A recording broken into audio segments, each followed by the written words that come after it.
যাদের ধৈর্য কম তারা এই ৫টি ভুল করে। ১.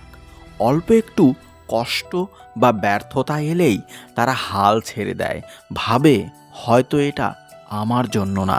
অথচ সফল মানুষরাও অনেকবার পড়ে গেছে কিন্তু থেমে যায়নি। ২.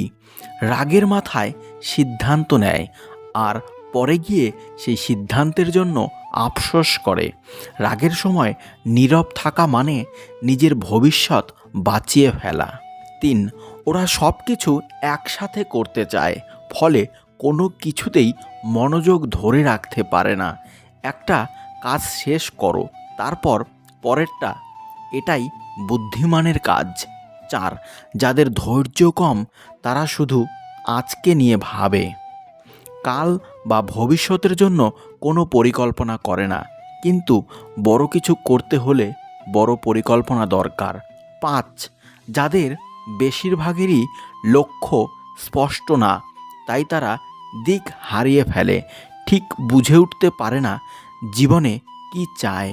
আর হ্যাঁ, নাচ গান দেখার চেয়ে আমাকে সাবস্ক্রাইব করুন, সফলতা তোমার আসবেই।